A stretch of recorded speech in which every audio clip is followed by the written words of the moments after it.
পরবর্তীতে ভিডিও ধারণ এবং তা ছড়িয়ে দেওয়ার ভয় দেখিয়ে ওই নারীকে পর্যায়ক্রমে ধর্ষণ করা হয় বলে অভিযোগ করা হয়েছে। ঘটনার পর ভুক্তভোগী দম্পতি টহল পুলিশের সহায়তায় সদর থানায় অভিযোগ করলে পুলিশ ভুক্তভোগী হাসপাতালে চিকিৎসাধীন রয়েছেন এবং অভিযুক্তদের বিরুদ্ধে আইনানুগ ব্যবস্থা গ্রহণ করা হচ্ছে।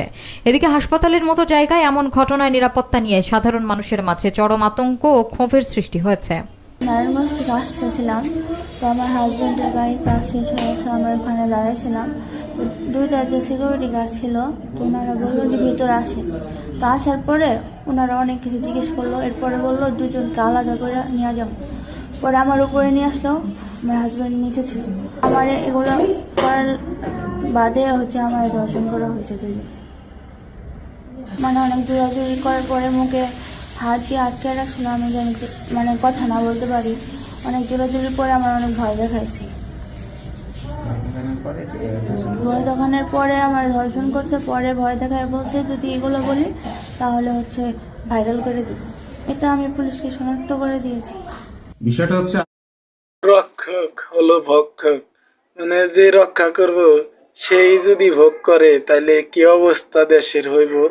এই অবস্থার জন্যে বাংলাদেশ উন্নত হইতে পারতেছে না। উন্নত হইব কেমনি? নারী রক্ষক করবার জন্যে তারে রাখছে, আর সেই ভক্ষক মানে সেই খিদার্থ চিতাবাঘের মতো খেয়ে ফেলাইছে।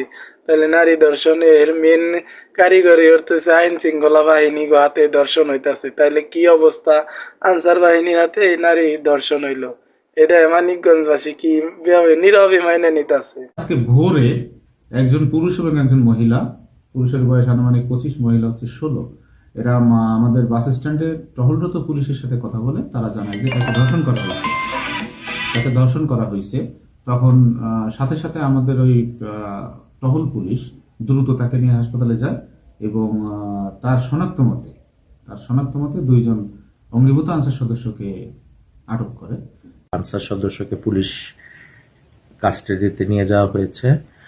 আর যে ভিকটিম তাকে আমরা রাত থেকেই আমাদের হসপিটালে ভর্তি আছে, তাকে আমরা যথোপযুক্ত চিকিৎসা দিচ্ছি এবং তার যা যা পরীক্ষা নিরীক্ষা করা দরকার সেগুলো করা ইতিমধ্যে সম্পন্ন হয়েছে।